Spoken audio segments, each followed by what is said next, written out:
Hello, my fellow comic book collectors. This is actually kind of a strange way, a part two of an unboxing. Like I got more, more packages. The reason I say that was actually I received this comic by accident, and the seller was really nice. He said I could keep it, but the comic that he actually meant to send arrived today. So strangely, kind of part two. And the comic that I actually did order, I believe it's this one. Yeah, I gotta check. Yep, it's this one. is part of the SOTI collection.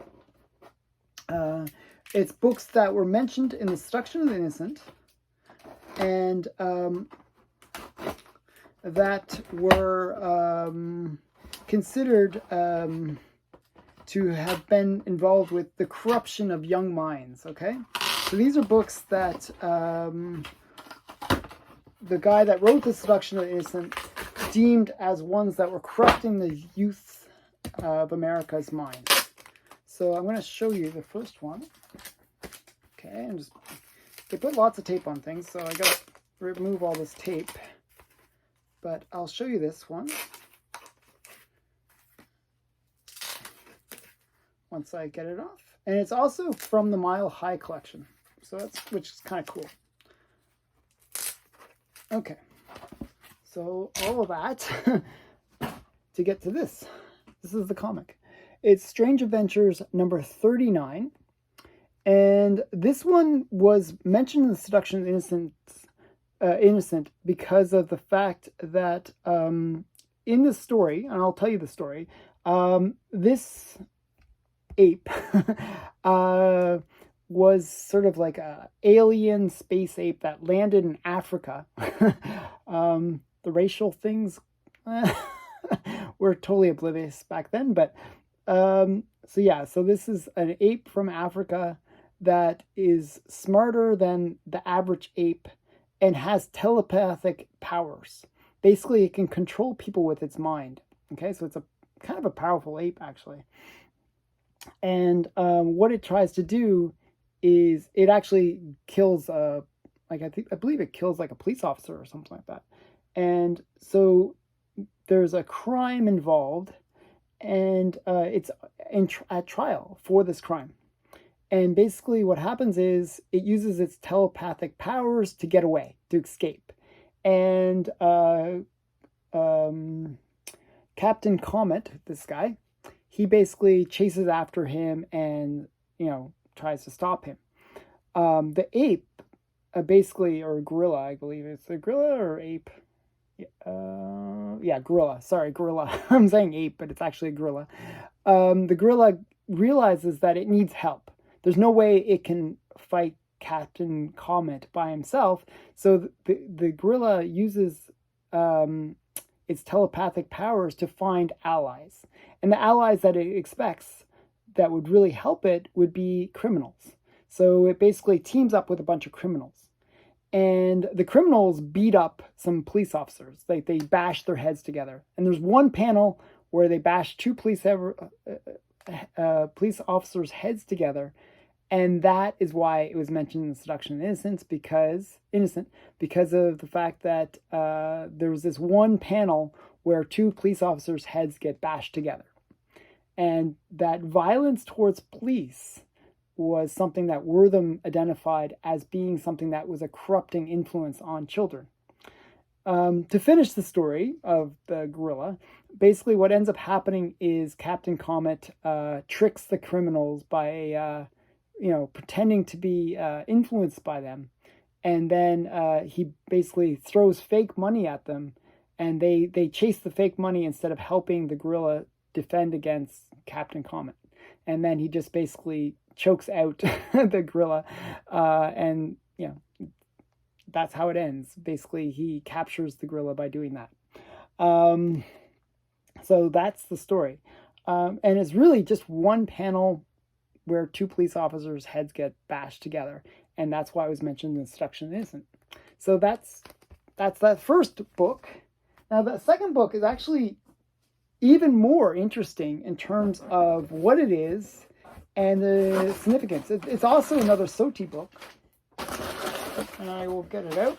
They wrapped it really well. Okay. It's like in a big thing, and it's this one. Oh, it's in really bad shape, but it's a really rare comic, and it is a first print. This is one of those ones where you're never sure if it's a first print, but I actually had to check to make sure it was a first print. It is really rough shape. You can see the spine is almost split completely. It's barely hanging in there. The spine is pretty mangled, but the cover presents reasonably nice. I mean, I'd say this is a 1/8, maybe a 2 at the best.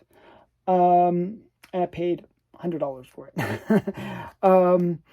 And what you're probably wondering, what is the significance of this comic? Well, this is, believe it or not, the very first comic that was totally devoted to horror. It is the first fully horror comic. Before this comic, there was no, like, there were horror elements in comics, but there was never a comic that was completely devoted to a horror story or horror stories. So this is before EC. This is before all those comics. This is kind of a major comic in terms of pre-code horror because it's the first horror comic. So that's kind of cool. But another thing that's kind of cool about this comic is it was mentioned in The Seduction of the Innocent. And the reason it was mentioned is Hyde, the story is Dr. Jekyll and Mr. Hyde. Well, Hyde is pure evil as a character. And he walks around with this cane. You can see the cane in his hand. And he basically finds this, when he is Mr. Hyde, he basically takes his cane and beats a little girl, like a young girl, with his cane to death. And Wertham felt that kind of violence, especially towards children, was pretty horrific, and it should not be in what's considered a classic comic. That these are stories that are supposed to be like educational or insightful or classics in terms of their stories, and he felt like this visual violence was just a bit too much. He actually had a lot of issue with a lot of these classic comics, which is kind of interesting. There was a bunch of them that were mentioned in The Seduction of the Innocent, and this is kind of one of the ones that he really didn't like. So very cool comic for that double history. It's the first horror comic and it is mentioned in The Seduction of the Innocent. So kind of a cool comic. And that was it. That's my unboxing for this video. I hope you enjoyed. I hope you enjoyed these kind of stories. And I recommend that you check me out on Instagram and check out my giveaway contest. That should be soon. I'm going to also have a 2,000 subscriber giveaway contest, which I'll announce later. That's going to be a bit of a surprise. And there's a bunch of things that I'm planning for my 1,000 subscriber mark. I'm not sure if by the time this video gets posted, if I've already hit that 1,000. If I have, then you've probably seen some of the cool things that I have planned for that 1,000K subscriber or 1,000 subscriber. I actually have some really cool plans for my 2,000 subscriber mark as well. So stay tuned for that. Again, thanks for watching, and please like, comment, and subscribe, and hit the bell notification so you don't miss one of these videos. Thank you. Bye.